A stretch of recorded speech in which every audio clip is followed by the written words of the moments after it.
With their sponsorship of episode 216 of the Read to Lead podcast, FreshBooks cloud accounting software is making it easy for you to try them out with absolutely no obligation. Get access to 100% of FreshBooks features for 30 days when you visit freshbooks.com/read to lead and enter Read to Lead in the How Did You Hear About Us section.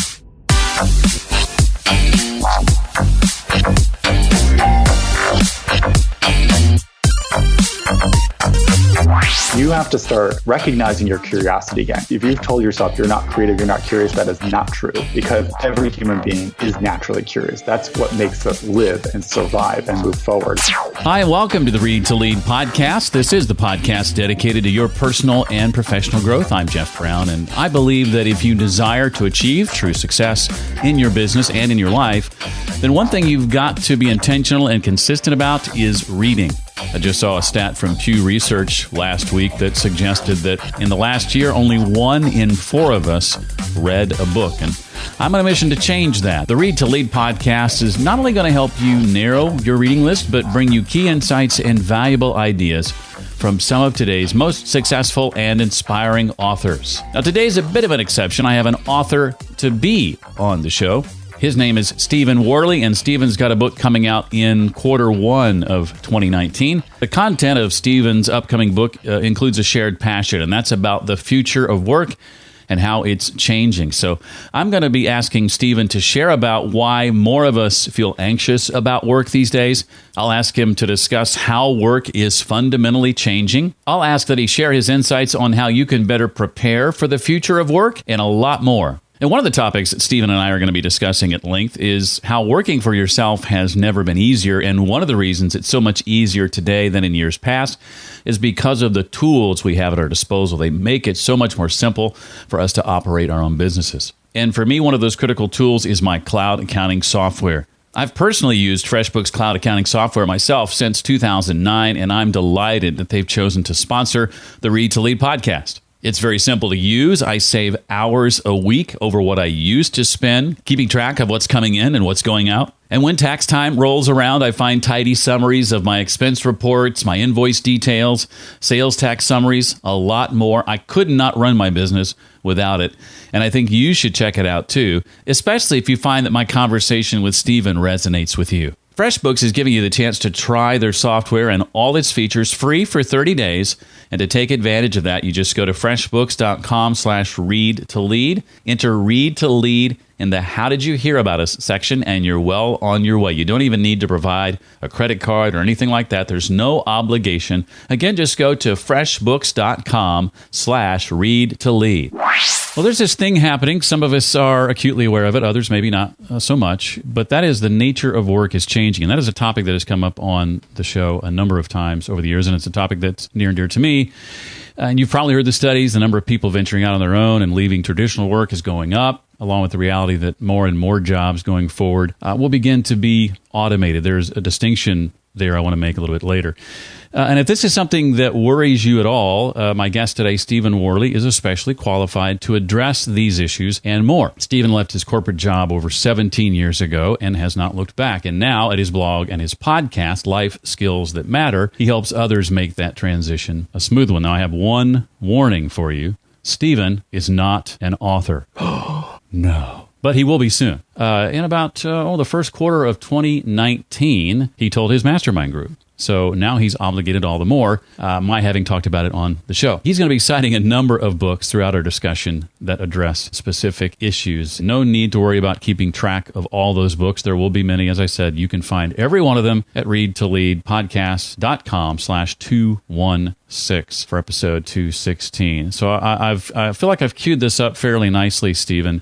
Virtually every guest I've ever had on the show, I think with one exception, is an author. And it's not often I make that exception, but I think it's warranted here because of your experience in this area and the fact that you're indeed working on a book on this topic. So welcome to the show. I'm thrilled to have you here. Well, thank you so much. It's really an honor and flattering that you made that exception for me. And I think what I originally reached out to you about this. A lot of times, maybe this happens to you when people say, I want to learn about this. What's one book I could read, Stephen? And rarely I'll suggest a book, but I'll say, if you really want to learn this, here's the 3, 5, maybe even 10 books that you should read or skim through, because no one book is ever the end all and be all, in my opinion, of any subject matter. And that's why, especially with a very complicated and emotionally charged topic for a lot of people around what's going to happen to work, I think we need to read a lot of different books. And I've heard a lot of people say recently in different venues, blog posts and podcasts, things like, stop telling people they need to become entrepreneurs and go work for themselves. In other words, the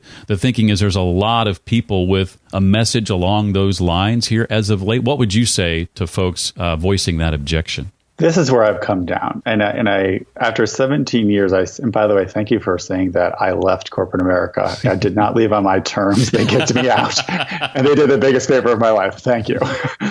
And I had to find my way and struggle. But I used to be on that track of like, why wouldn't everybody want to live like this? You control your time. You can control how much money you make. You will get to meet awesome people like yourself.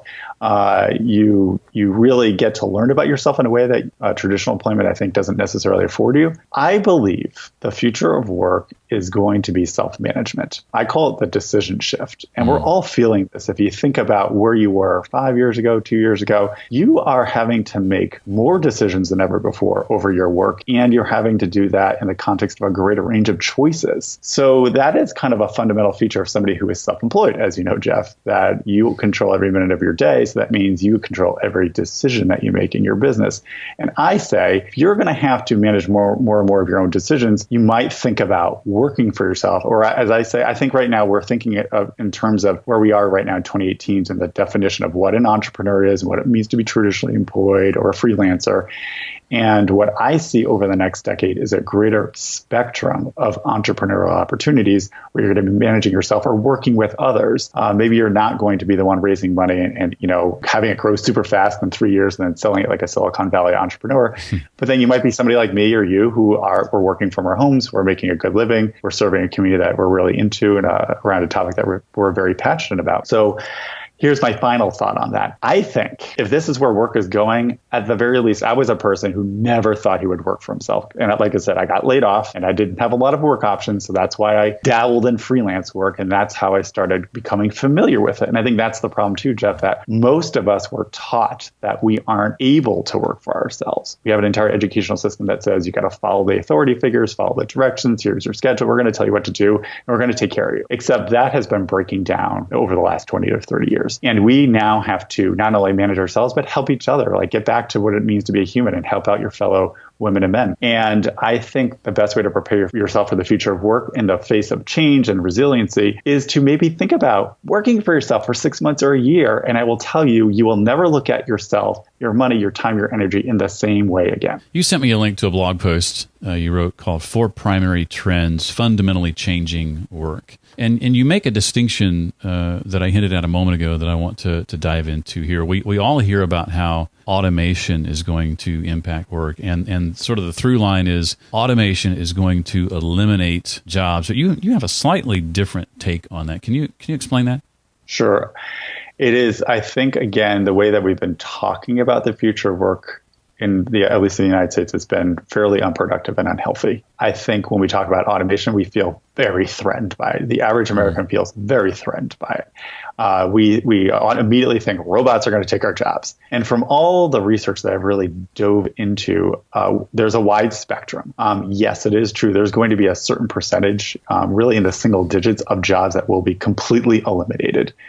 But the vast majority, for what I say like around 50%, maybe 60% of jobs over the next 10 years will be adjusted or changed or evolved because of automation. And what that means is there's going to be fewer and fewer jobs where you can just show up and say, this is what we need you to do, keep doing it over and over again. Those jobs are going to get automated out. Also, we need people, the types of jobs that are going to be highly valuable in the marketplace are ones where you need to think, because things are changing so fast now, Jeff, that the role of managers are changing because there isn't the all-knowing manager anymore, because things are changing just too quickly that sometimes people on the front line closer to the customer actually know more about the reality of what's going on in the marketplace than the person at the top, because they're living it every single day. And that is, again, changing this nature of work and the relationship that we have with organizations and with each other. So it's also, so again, it's about, people are going to be hired because can you get started right away? What ideas do you have? How creative are you? How curious are you?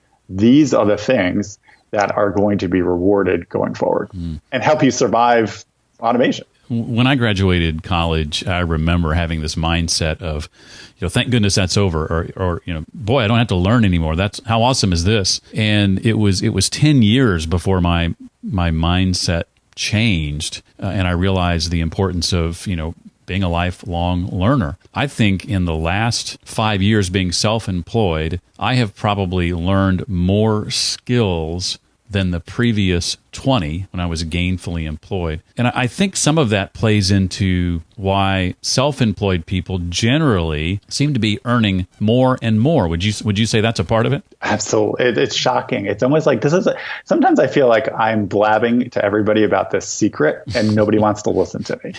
You know what I mean? It's been a very lonely journey here. But it's true, because that's the positive side of automation, especially for a self-employed person, because there's many different things that I'm sure that you're using and I'm using that has enabled us to run our businesses. Because I think a lot of times people are afraid of working for themselves because they think, oh my gosh, it's so much work, and I have to do everything myself. That's kind of the old way of thinking.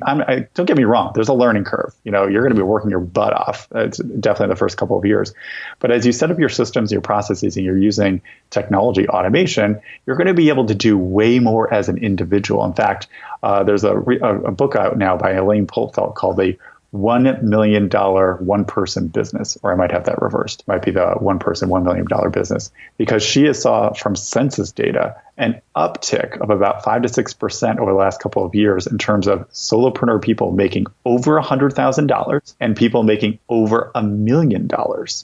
And I saw that in my last business as well, that I was able to generate a lot more money than I ever thought or wanted to make because of automation, because also of outsourcing opportunities and building a virtual team. So I think that's also something to be thinking about. If you want to have more control over your income and having more upside, I think self-employment is going to be an option that you might want to be considering.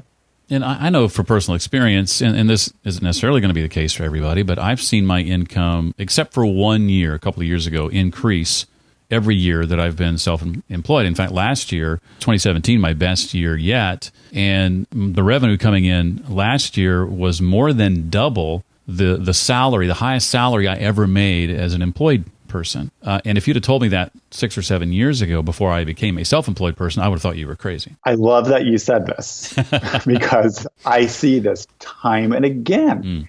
I've interviewed over 500 people who have gone from employment to self-employment. And this is not scientific data, just only from my interviews. But it takes, on average, about 2 years for somebody to leave their employment position to working for themselves. And they're going to be making, after that 2-year period, they're making the same amount of money as when they left their job. By year 3, many of them are making almost double, and it goes up from there. And that's the other amazing thing, that you have an opportunity right now to do the exact same work on your own, make more money on your time with who you want and the way that you want. And when you say it like that, you're like, well, who wouldn't want to work like that? But we, again, have been indoctrinated by the illusion of security by traditional employment, which a lot of that is being eroded away. I've been responsible for my own healthcare for 17 years. And I think the other way to look about this too is people think about traditional employment as stability. But every time you change a job or somebody decides that you're out of here and you lose your job or your income all at once in one day, you then have to go hopefully get another job and you have to learn somebody else's system. When you work for yourself, you build your own system, and that way you can really start being more adaptable in the way that you and I are constantly learning now, because we are incentivized to learn to improve our businesses, and also because it's fun. We want to learn about all the different things that are going on, and that makes us more valuable. And I've also seen research where about 55% of self-employed people are learning new skills on a regular basis versus 30% of employees. So again, if you want to be more resilient going forward, self-employment is kind of, winning that argument. And I've seen the value too in the last couple of years in adding some monthly recurring revenue streams on top of the other revenue streams coming to my business. I think there are 10 last I counted. And the beauty of that is, if one of them is low one month or one of them disappears one day, I've still got the other 9 that are working for me. And, with a job, it's the one salary. And when that job is gone, that's it. I mean, when I got laid off, I lost all my money overnight. My one client, all of them gone, right? I never want to be put in that position again. And I started the online portion of my last business. It was a sales training business for broadcasters in 2008, beginning of the Great Recession. And everybody would come to me like, oh my God, are you okay, Stephen? Because everybody thinks like, if you're working by yourself, you have it the worst. You're getting beat up out there, right? And I'm like, never better. I had about 50 clients by then, both online and offline. And I would say to them, listen, you have one client. You can lose all your money all at once when they lay you off. Now, could I lose all 50 of my clients in one day? It's possible, but not probable in the way that you just described. And I think that's another thing that a lot of self-employed people love. And we finally come to realize that the new job security is having multiple revenue streams. We never want to just be obliged to just one anymore. It's frightening to me now. I now see the other side of it. Yeah, and there's been an ebb and flow, I think, in your journey, as there has been mine. That my main source of income now, my largest percentage of income, comes from coaching and mentoring, and that was something I wasn't even doing for like the first 6 months or a year that I was on my own. So it's been a path of twists and turns over 17 years. How has your path? You're making changed? Me feel old. Well, you're younger than I am. I know that. But it's right. It's also, sometimes I know everybody's talking about it. It seems to be fashionable. This entrepreneurship. I think it's a good thing because it is going to help people be more valuable and more resilient going forward. Except we have to just broaden the definition of entrepreneurship, as I alluded to earlier. When I started out, nobody was really thinking like this. I was doing 4-hour work week stuff before it was written about. I was doing inbound marketing before it was a term. I just had no idea. I was doing it out of pure survival. And I think that is I have 2 really important lessons from 17 years. I would say you have to start recognizing your curiosity again. If you've told yourself you're not creative, you're not curious, that is not true. Every human being is naturally curious. That's what makes us live and survive and move forward. We've always been that. That's why we've been the most successful species on this planet, because we're curious. Every time you have a question pop into your head, why did that person cut me off? That's curiosity in action. And you want to know what's going on. Other thing is, you got to start becoming more self-aware. As I always tell people, the most important subject that you've never been taught is how to learn about yourself, which is so crazy, right? There's no manual that you're ever given because while, yes, we have collective knowledge generally about what it means to be a human and how to survive, nobody's ever been you before. And I think that is what we have to really recognize. One of the 4 trends I cite in that blog post that you mentioned earlier is that our mass market's descending into infinite niches. So there's never been a more important time, not only a better opportunity to be yourself and get paid for who you are, the way you look at the world. It's actually starting to become an imperative. It's going to become key to your survival. The old economy, the economy that we're exiting from, required us to fit in, to be part of the system. And I think Taylor Pearson did a wonderful job in the End of Jobs book, all about like, where did this work come from that we're currently experiencing? And why am I getting so stressed out? And I think he did a really good job deconstructing how the 20th century economy came to be and why it's declining and what we need to do. He also came to the same conclusion that entrepreneurship was going to be a more viable path for career resilience. And Taylor Pearson, by the way, has been featured on the Read to Lead podcast. We'll have a link to that interview in the show notes. Stephen, what are some other books that you would recommend for anyone who is wanting to consider this path for themselves and isn't quite sure where to start? There's so many. And what I've learned, first, we have to help people understand what the heck is going on, because something definitely is going on. We all feel it, whether you want to recognize that or not. So there's 3 books that I like to kind of give people just a broad brushstroke of like, what's happening and what can I start doing? Because there's tons of books I could recommend. So one was, as I just recommended, The End of Jobs. Taylor does an amazing job of just kind of setting up like, where do we come from? Because we all think like this is the way work has always been. And Taylor in that book said, no, it hasn't been like this. It's really only been like maybe the last 100 years, right? The way we describe work. And it's going to change going forward. So the work that you've always known hasn't always been this way and will not always be this way. I always like to remind people that we are playing a game by the old old rules that we don't even know that we're playing. And so that's the first book that I would read. The second book is Thank You for Being Late by Thomas Friedman. If you have ever read anything by Thomas Friedman, yes, it's a lot to read and there's a lot of stories. But I think if you really want to get to the richness and the fabric of what is going on and how this economy is evolving and changing, I think it's a fantastic book. And really the takeaway from that book is you have to adapt. And things are accelerating at such a pace now that a counterintuitive action you need to take is to stop. And that's something that we don't do enough of, Jeff. We don't stop, reflect, and be like, hey, I've been running around like a madman, madwoman. Am I still running in the right direction? Right? Do you have a reflection practice, or do you stop? Oh, absolutely. Yeah, I have to. I couldn't function without that. Dig into that a little bit, because I think it's, again, most people are like, I don't have time to think about where I'm going. I don't even have 30 minutes to do that. I'm just trying to get through my life here. Well, to me, it's taking time out of the morning, scheduling time at the very beginning of the day to ask myself, some of the important questions, and keeping a journal and asking myself, gratitude type questions. What am I grateful for? Who am I grateful for? What's happened in the last week that was really tremendous, and what did I set out to accomplish that I completed and I finished, those daily and weekly and monthly and quarterly review type scenarios. And I find that if I skip those, if I don't do that, I can just kind of meander throughout the day, the week, the month, whatever.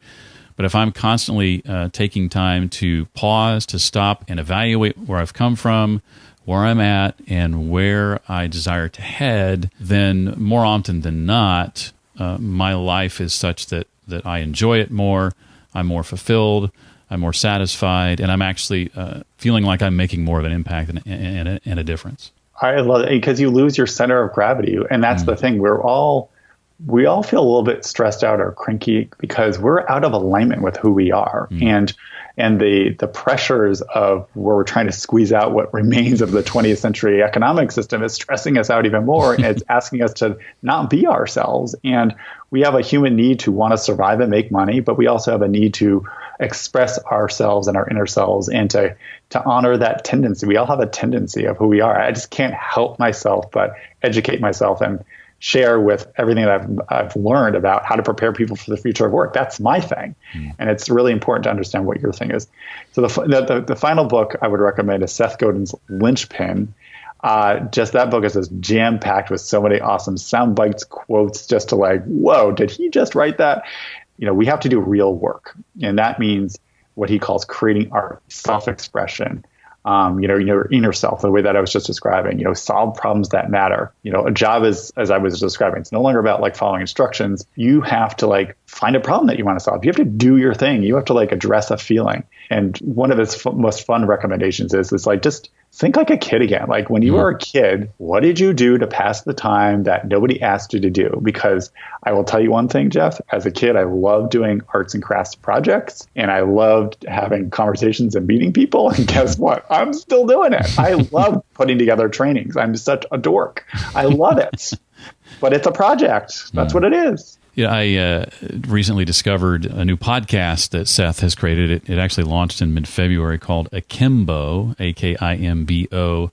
You can find out more about it. We'll put a link in the show notes, but akimbo.link is the homepage. But I binged on that show on a road trip earlier this week, and I was so engrossed in the content that I at one point missed my Waze app telling me to exit the highway because of an accident ahead, and I sat without going anywhere in traffic for 3 hours because of Seth Godin.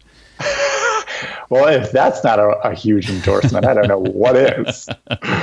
I love the podcast, and he, fortunately for us, has been on the show before, too. Not to talk about that book, but another book, and I'll put a link to that in the show notes. I know Linchpin is one that is not often talked about, but I would venture to say I think it's one of his most important books that people need to read.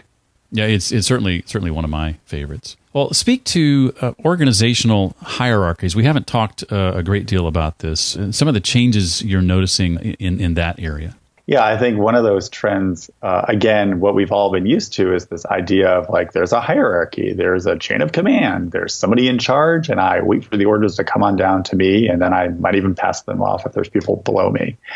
Well, that's changing. I am sure a lot of you listening have had some experience by now of working remotely or working from home. And if you haven't, you might want to think about how to make that happen for yourself, because that's really that first step of learning how to manage yourself. And then you still have your job, you still have your work, but learning how to manage yourself, because that is something that hasn't necessarily been taught to us. And that's something that you need to start learning and being aware of. We're also, many of us are starting to work through collaborative software. Maybe it's been Basecamp or Asana or Trello or something proprietary that you have within your own company, or something Microsoft has built. And that idea that, there's not somebody necessarily one person telling us what needs to get done. It's happening through a team. We all are empowered to share our expertise. It's really awesome. And there's been a lot of studies. If you've ever read, or I'm not sure if you had Jason Fried on the show, but Rework, love that book too, because it's really all about learning how to work within those teams. He says kind of the two reasons why people don't get work done, it's meetings and managers. They're kind of these obstacles that get in the way. And I've always been that kind of a person too. Anytime I've had meetings, I always set a time limit. And, I let people know, we're halfway through. What's going on here? What do we need to get accomplished?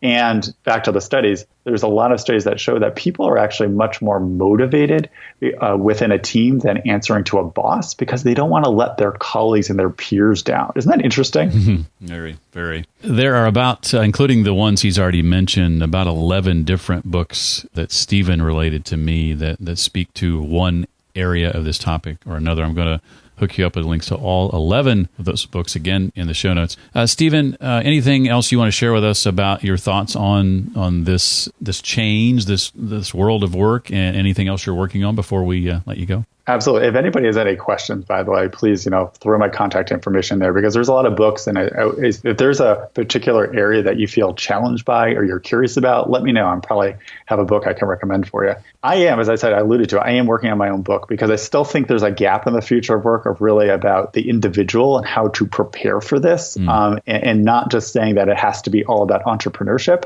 And I call it the 3 forms of work that we all avoid, that we can no longer avoid. And it's working on yourself, and it's working on your relationships, and working on creating. And they actually all work together in a virtuous circle. And those also happen to be forms of work that are not encouraged by traditional employment, ironic. And that's where we need to move toward and get less hung up about what my title is in terms of am I self-employed, employed, or freelancer, all that sort of thing, but start realizing that you're going to have to own more and more of your decisions. And I just want to find a way to help people do that in a more comfortable, less anxious way. Something you just said reminded me of another question I wanted to ask, if I may. Sure. There's a quote in that recent blog post that you linked to that says, "Your relationships and your portfolio of work are more important than credentials from universities and corporations, period." Now, I could not agree with that more, but I'd love for you to expound on that a little bit and why you feel so adamantly about it. Having you read what I wrote in your Jeff Brown voice just gave me the chills. Hey, if you need somebody to read your book for Audible when it comes out. Oh my God, I would be I would listen to that over and over again. So yeah, I think it's even goes to the heart of, I refuse to look at anybody's resume ever again. I'm done. I'm over it. And because things are changing so fast that there's something called the half-life of skills, if you're not familiar with this. What that means is when a skill has been innovated or it's brought out to the world and it gains value and people are like, great, I got to learn this. But then there's a peak and then it starts declining. Well, that's about 5 years now. So to put that in context, if you were a driver, so say for 3,800 years, you could have been a driver of horse and carriages. If taxi cab driver was at 120 years, Uber driver is now down to about 7 until self-driving cars come along. So again, to Jeff's point earlier, this is why you have to keep learning. And a resume doesn't really show how you work with others. It doesn't show where you're headed, and it doesn't show your work. You have to show your work. That's what matters. That's what I want to see from people. And often, so there's 3 paths if you don't do the resume route. It's about showing 3 different forms of work, and you'd be surprised, whatever it is that you do, there's always a way to show your work. And number 2, I would do testing of somebody that you want to work with if they want to work with you. So it's like a little mini, a month or 3 months just to see if you like working with each other. I remember my first boss, Jeff, said, I hire people based on whether I can see myself working with them or not. Of course, I want to make sure that they have the skills to back it up, but I got to get along with them. And then finally, thinking about jobs as apprenticeships now, really evaluating, even if you don't have a formal evaluation system inside your company, which many times they're not very helpful anyway, maybe every 6 months, think about like, if I learned everything I can learn from this current position, and where do I want to go next? And it's really moving beyond the resume in terms of, I think everybody should have a personal website now. You should be sharing what it is that you're doing, how it is that you're doing, your unique take on it. A lot of times people will always tell me like, well, I feel like everybody else is doing this. And I always remind people, but they're not doing it in your voice. They're not doing it in your way. And we are moving into an economy now that is going to reward all this spectrum of all this different variety of doing things. Like you and I are coaching and mentoring people and trying to inspire them to like be their best selves leaders and to work for themselves. But there's infinite ways to do that. Well, his website and podcast again are lifeskillsthatmatter.com. That's where you'll find the website, the podcast, also Life Skills That Matter. He's up to episode 209, I believe. And I was privileged to be a guest back in episode 128. And again, those will be linked up in the show notes as well. Is that going to be the title of your forthcoming book, Life Skills That Matter, or will it be something else, or do you know? Something else. Okay. It's taken me a long time. I'd like to hear what you think of this, Jeff, or any of the listeners, but I don't have a subtitle yet, but The Only Work Left. Oh, I like that. I do. I like that a lot. Because it's just on two channels of like, we have to, this is how I felt when I got laid off. I said, I can't accept going back to the way I was taught to work. That doesn't work for me. So what's left? What I discovered is like, oh, I got to work on myself. I got to work on building my tribe, and I got to work on creating work to show people what is going on inside my head. So and I want to break it down to a whole bunch of very pragmatic exercises of how to do this. I so identify with that. I know when I left my last job, the idea of going back to that industry was not even on the table. I just knew when that happened that this was the path I was going to go down. I didn't know how I was going to make it work. I just knew that I had to do that. The being pushed from the nest was sort of the sign, if you will, that this was permission for me to give that a shot. And like you, I wouldn't have it any other way. Stephen, thank you so much for taking time out to talk to us today. I'm so excited to know that you're working on this book. I will tell you and everyone else that I'm working on launching a virtual summit, which will probably be early next year, first quarter of 2019 as well. And I think you, Stephen, would make a fantastic guest for this summit. So maybe we can plan that, no pressure, around the launch of your book. Well, I was going to say, I'm going to promote that. So this is also the exciting thing, folks. I just want to let you know is just like in the world that if I was back in a company, I might not have ever met Jeff. And because of what I do, I get to meet these awesome people all the time that like I feel so energized leaving this conversation right now. Well, the feeling is definitely mutual. Check him out, Stephen Warley, lifeskillsthatmatter.com. Stephen, thank you again for being here. Thank you so much, Jeff. Really appreciate it. In case I need to say it one more time, you can find the links and resources to everything Stephen and I discussed at the show notes page that I've created especially for this episode. That can be found at readtoleadpodcast.com/216 for episode 216. That's also a great link to use if you want to share this episode with someone you think it might help. And speaking of help, you help me tremendously when you share the show and help other people find it. I appreciate that very much. Thank you again to FreshBooks Cloud Accounting Software for sponsoring this episode. You can check out their free 30-day trial available to you as a listener of Read to Lead. Go to freshbooks.com/read to lead and enter Read to Lead in the How Did You Hear About Us section. Well, that does it for this week. I look forward to seeing you next time. Until then, remember, leaders read and readers lead.